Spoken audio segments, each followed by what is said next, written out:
Hi guys, how have you been doing today? It's getting to be that time. It's almost dinner time. Maybe it's time for a bath, and then it's going to be time for bed. So guess what? We have a story for you. Homer and I want to share it with you. It was Sam's favorite. Maybe because Sam looks like a character on the front of the book. Are you ready? So here's our storybook for tonight. Do you know this one? It's called Harold and the Purple Crayon by Crockett Johnson.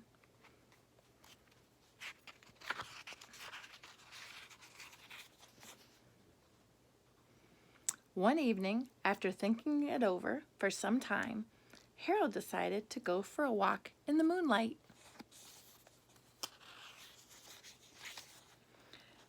There wasn't any moon, and Harold needed a moon for a walk in the moonlight, and he needed something to walk on.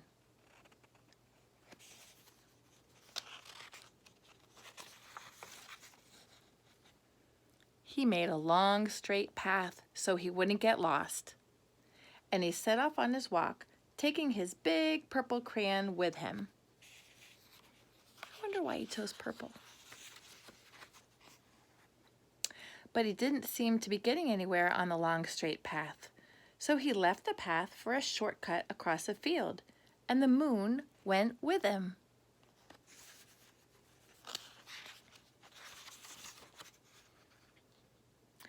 The shortcut led right to where Harold thought a forest ought to be. He didn't want to get lost in the woods, so he made a very small forest with just one tree in it.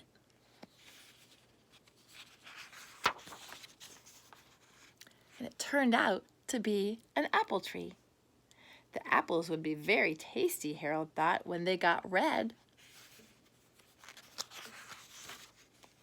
So he put a frightening dragon under the tree to guard the apples. It was a terribly frightening dragon. It even frightened Harold, and he backed away. His hand holding the purple crayon shook. Suddenly, he realized what was happening. But by then, Harold was over his head in an ocean. Gosh, I hope Harold knows how to swim. He came up thinking fast. Oh, good, I feel better. And in no time, he was climbing aboard a trim little boat.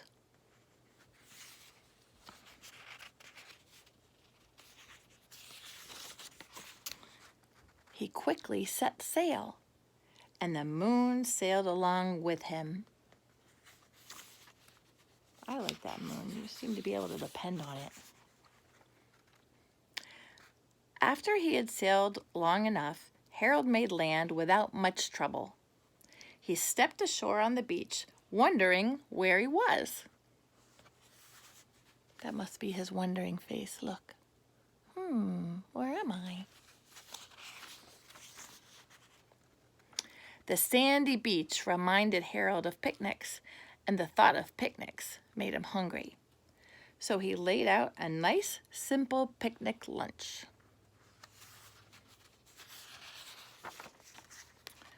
There was nothing but pie. Harold is my kind of guy.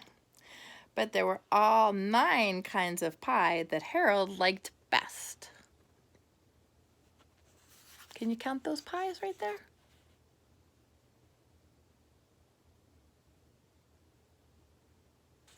Wow. I don't even know if I know of 9 different kinds of pie.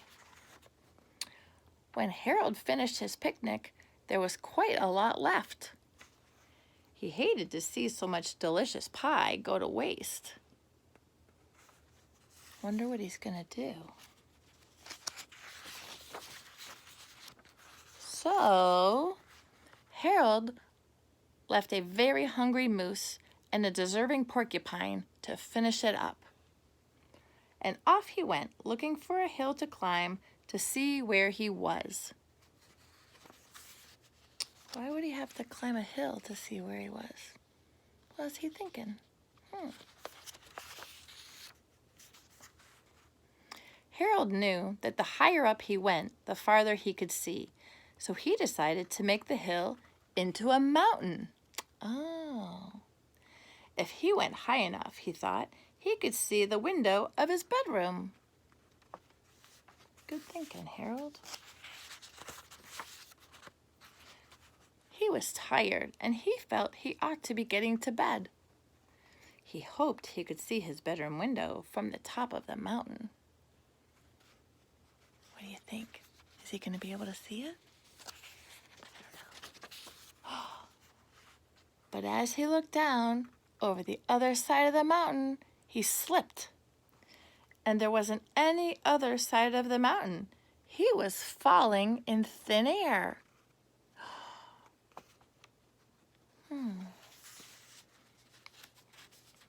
What would you do?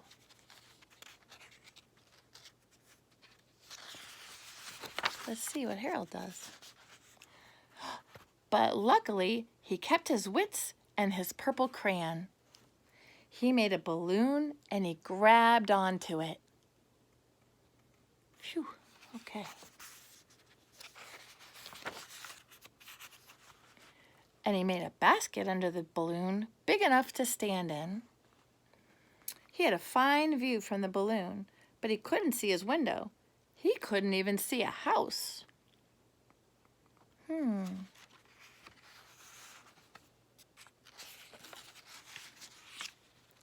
think Homer's sleeping. So he made a house with windows, and he landed the balloon on the grass in the front yard.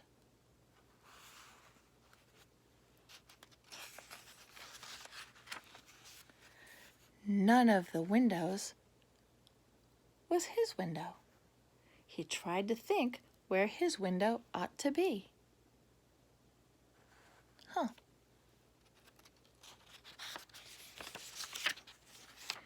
He made some more windows. He made a big building full of windows.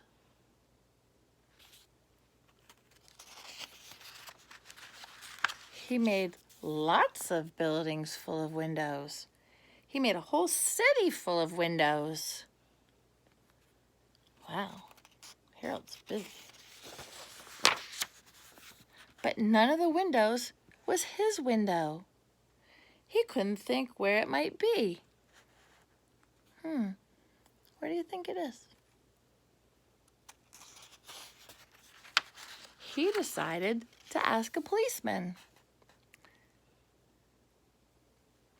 The policeman pointed the way Harold was going anyway, but Harold thanked him.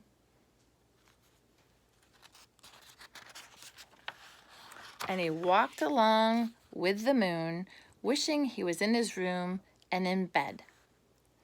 Then suddenly, Harold remembered. I wonder what he remembered. He remembered where his bedroom window was when there was a moon. It was always right around the moon.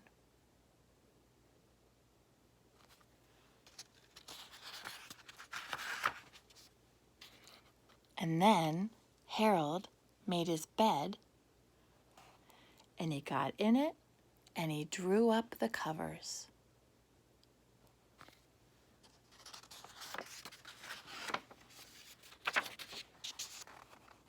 The purple crayon dropped on the floor, and Harold dropped off to sleep.